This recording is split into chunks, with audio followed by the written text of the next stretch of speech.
பீகார் சட்டமன்ற தேர்தலில் லாலு பிரசாத் யாதவின் கூட்டணியை தோல்வியை சந்திக்கும் என்று மத்திய அமைச்சர் திரு கிரிராஜ் சிங் தெரிவித்துள்ளார். பீகார் மாநிலம் லசிகாகிரியில் உள்ள வாக்குச்சாவடியில் வாக்களித்த பின்பு அவர் இதனை தெரிவித்தார்.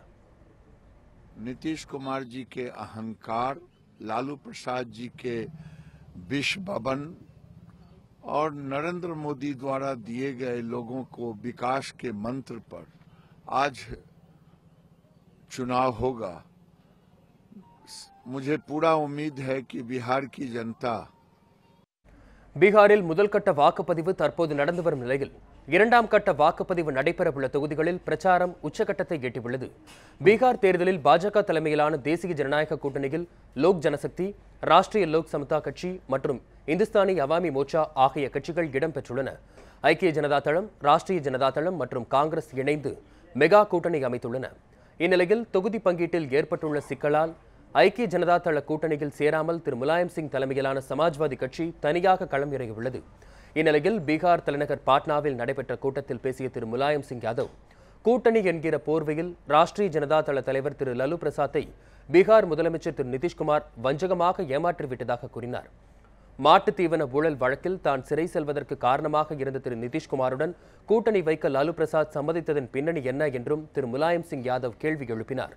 கூட்டணி விஷயத்தில் திரு நிதிஷ்குமார் சந்தர்ப்பவாதியாக நடந்து கொண்டதாகவும் முலாயம் குற்றம் சாட்டினார்.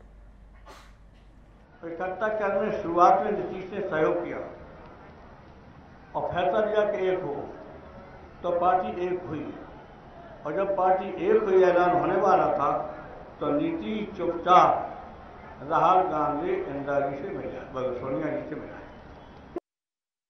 இதற்கிடையே சர்பன் நகரில் நடைபெற்ற பொதுக்கூட்டத்தில் பேசிய பாரதிய ஜனதா கட்சி தலைவர் திரு அமித்ஷா ஜெயபிரகாஷ் நாராயணனால் அரசியலில் உருவாக்கப்பட்ட நிதிஷ்குமாரும் லாலுவும் காங்கிரஸ் கட்சியுடன் கூட்டணி அமைத்து அவரது ஆன்மாவிற்கு இழைத்த துரோகம் என்று குற்றம் சாட்டினார்.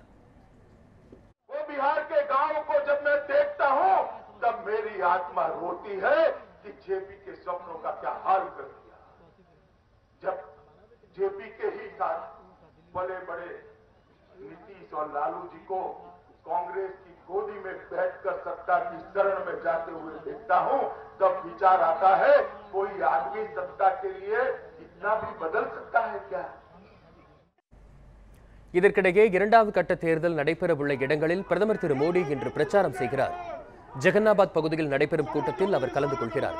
பின்னர் பாபுவா என்ற இடத்தில் நடைபெறும் கூட்டத்திலும் திரு நரேந்திர மோடி பங்கேற்கிறார்.